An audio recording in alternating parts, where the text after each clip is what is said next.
তো নমস্কাৰ বন্ধু বান্ধৱীসকল, আশা কৰিছোঁ সকলোৱে ভালে আছে। তো আজিৰ ভিডিঅ'ত আমি আলোচনা কৰিম ফেমিলি আইডেণ্টিটি কাৰ্ড অৰ্থাৎ ৰেচন কাৰ্ডৰ ডাটা এণ্ট্ৰি। যদি আপোনাৰ নতুন ৰেচন কাৰ্ড লাগে নাইবা যদি আপোনাৰ পৰিয়ালৰ কোনোবা ব্যক্তিৰ নাম ৰেচন কাৰ্ডত এড কৰিব খোজে তেতিয়াহ'লে আপোনালোকে এইখন ফৰ্ম ফিল আপ কৰি আপোনালোকে জমা দিব লাগিব। তো সেইবাবে আজি আপোনালোকক সহায় হোৱাকৈ মই দেখুৱাই দিম যে ফৰ্মখন কেনেকৈ ফিল আপ কৰিব লাগে।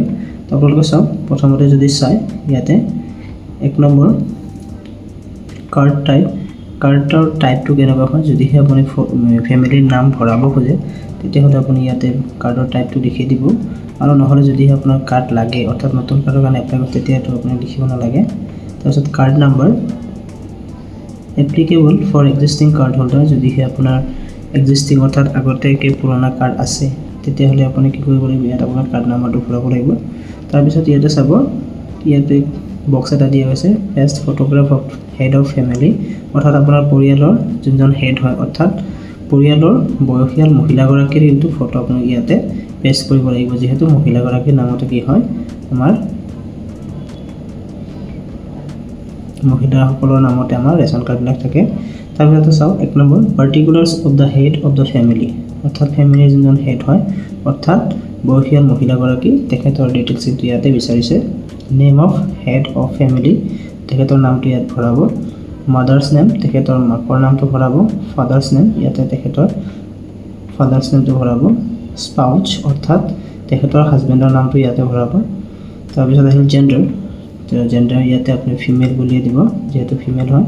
তাৰপিছত ডেট অফ বাৰ্থ, তেখেতৰ ডেট অফ বাৰ্থ ইয়াত হ'ব। তাৰপিছত তেখেতৰ এজ বৰ্তমান কিমান হৈছে সেইটো দিব। নেশ্যনেলিটি ইয়াতে ইণ্ডিয়ান হ'ব। তাৰপিছত আপোনাৰ মোবাইল নম্বৰ, যিহেতু আজিকালি চবতে মোবাইল নাম্বাৰটো প্ৰয়োজন হয় আৰু যাতে SMS এলাৰ্টটো আপোনালোকে লাভ কৰে তাৰ বাবে আপোনালোকে ইয়াতে কিন্তু কি কৰিব, মোবাইল নাম্বাৰ এটা দিব, এক্টিভ মোবাইল নাম্বাৰ। তাৰপিছত বেংক একাউণ্ট ডিটেইলছ বিচাৰিছে, ইয়াতে বেংক একাউণ্ট ডিটেইলছটো ভৰাব।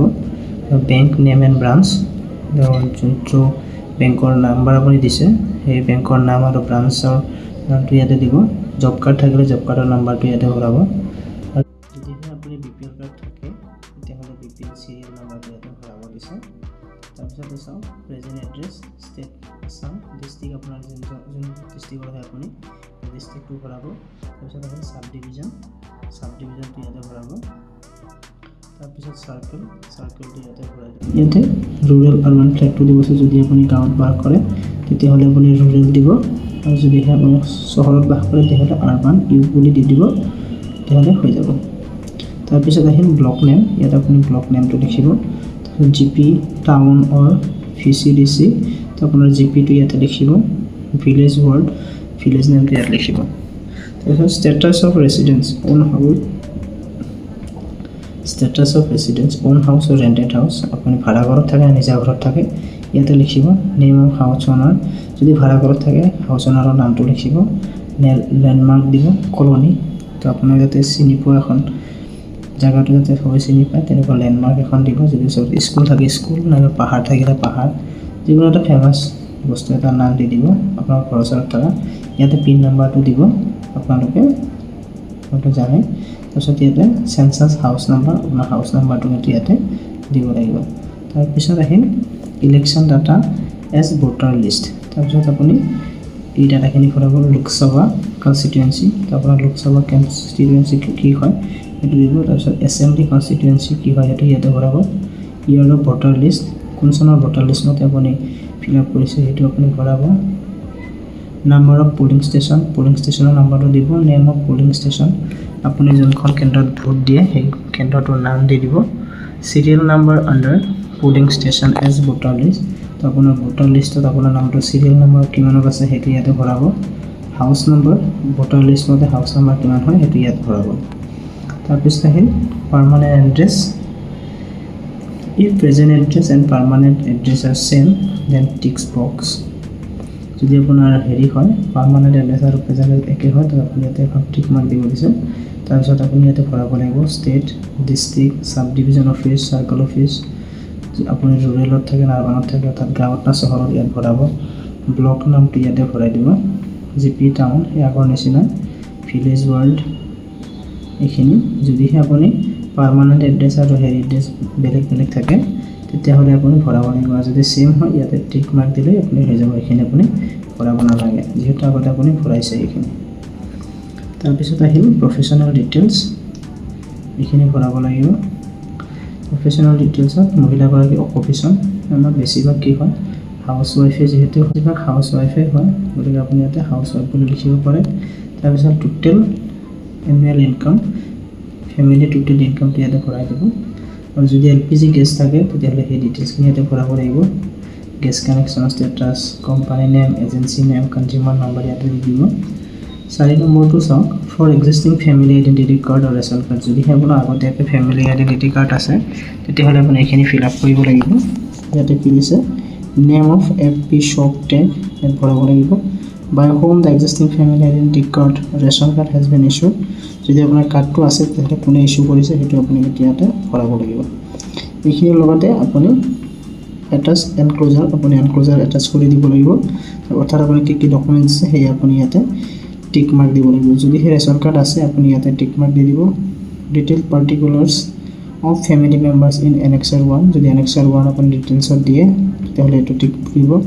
Copies of birth certificate of minor members below' 10 years in age, যদিহে 10 বছৰৰ তলৰ কোনোবা মেম্বাৰক আপুনি এড কৰিছে তেতিয়াহ'লে তেখেতসকলৰ বাৰ্থ চাৰ্টিফিকেট কিন্তু আপুনি লগত দিলে ইয়াতে টিক মাৰ্ক দি দিব লাগিব। তাৰপিছত চাওক 5 নম্বৰ, for new family identity card আৰু ৰেচন কাৰ্ড এপ্লিকেণ্ট, যদিহে আপুনি নতুনকৈ এপ্লাই কৰিছে তেতিয়াহ'লে আপুনি এইখিনি ভালকৈ ফিল আপ কৰিব লাগিব। Detail particulars about place of birth of the applicant, তো যাৰ নামত আপুনি এপ্লাই কৰিব তেখেতৰ ইয়াত দিব লাগিব। ষ্টেট, ডিষ্ট্ৰিক্ট নেম, চাব ডিভিজন, চাৰ্কল অফিচ, ইয়াতে গাঁৱত থাকে না চহৰত থাকে সেইখিনি কিন্তু ভৰাব লাগিব। আৰবান নে ৰুৰেল, তাৰপিছত আহিল আপোনাৰ ব্লক নেম, টাউন না GP সেইটো লিখিব। ভিলেজ নেমটো ইয়াত লিখিব। Since when the applicant is residing in his present address as mentioned in paragraph 1A above, please specify the year, অৰ্থাৎ কেতিয়াৰ পৰা আপুনি আপোনাৰ প্ৰেজেণ্ট এড্ৰেছত আপুনি আছে সেয়া কিন্তু স্পেচিফাই কৰি দিব লাগিব। অৰ্থাৎ আপুনি যোনটো প্ৰেজেণ্ট এড্ৰেছত আছে সেই এড্ৰেছত আপুনি কিমান দিনৰ পৰা আছে, অৰ্থাৎ কোনটো চনৰ পৰা আছে সেয়া কিন্তু আপুনি ইয়াতে ভৰাব লাগিব। যদি সেই 1900 সেইটো আপুনি ইয়াতে ভৰাই দিব লাগিব। তাৰপিছত এইখিনি হ'ল documents required to be enclose along with this form, এইখিনিৰ লগত কিন্তু আপুনি এই এনক্ল'জাৰখিনি দিব লাগিব। Detail particulars of family member, enclosure 8 দিব লাগিব। এইখিনি গোটেই পৰিয়ালৰ সবিশেষ দিব লাগিব। মেম্বাৰবিলাকৰ বাৰ্থ চাৰ্টিফিকেট দিব লাগিব 10 বছৰ তলৰ ল'ৰা ছোৱালী হ'লে। Certified voter copy of relevant page of voter list 2008 voter list দিব দিছে। Copy of tax pay, land revenue receipt, যদি আপুনি টেক্স পে কৰে সেয়া দিব দিছে।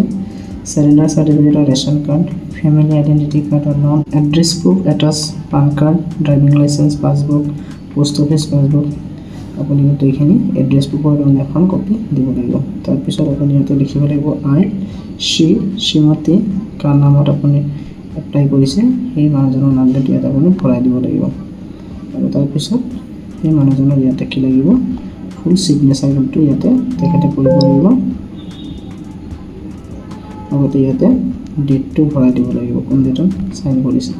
তাৰপিছত আহিল আপোনাৰ ইয়াতে গোটেই ডিটেইলছখিনি ভৰাবৰ কাৰণে পাৰ্টিকুলাৰ্ছ এখন, গোটেই ডিটেইলছখিনি আপুনি এইখন ফৰ্মত ভৰাব লাগিব।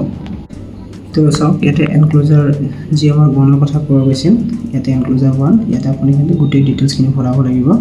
ইয়াতে চাওক ফৰ্ম চিৰিয়েল নাম্বাৰ ইয়াতে ভৰাব লাগিব।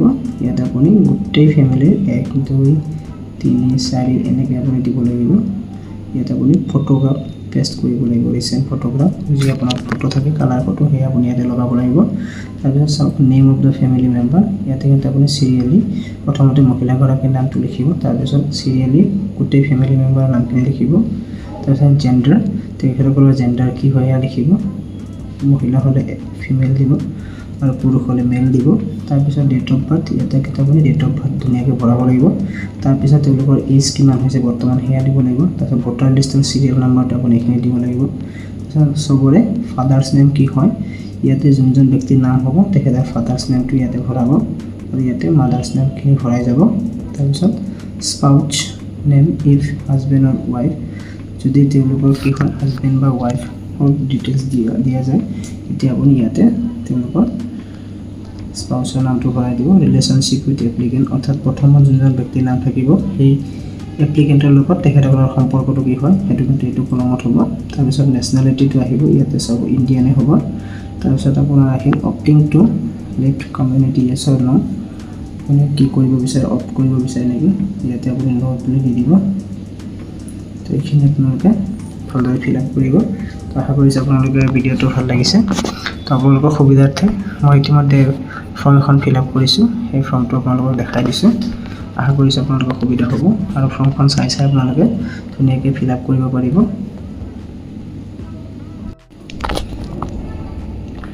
এইখন চাওক মই ধুনীয়াকৈ ফিল আপ কৰি থৈ দিছোঁ আপোনালোকৰ সুবিধাৰ্থে আপোনালোকে এইখন ফৰ্ম চাই আপোনালোকে ফিল আপ কৰি ল'ব পাৰিব চাওক মই লাহেকৈ স্ক্ৰল ডাউন কৰি দিছোঁ তো আপোনালোকে এখন চাই ল'ব আৰু লগতে এইখন চাওক এনেক্সাৰ 1খন ইয়াতে এছামিছত দিয়া আছে তো আপোনালোকে ভালদৰে চাই ল'ব লাগিলে ভিডিঅ'টো প'ষ্ট কৰি ল'ব যদি কিবা বুজি নাপায় কমেণ্ট বক্সত সুধিব তো আশা কৰিছোঁ ভিডিঅ'টো ভাল লাগিছে যদি সেই ভিডিঅ'টো ভাল লাগে আমাৰ চেনেলটি ছাবস্ক্ৰাইব কৰিব আৰু কাষত থকা বেল আইকনটি প্ৰেছ কৰি দিব তো আজিলৈ এইখিনি আছিল আকৌ এটি নতুন ভিডিঅ'ত লগ পাম জয় আই অসম ভাৰত মাতা কি জয়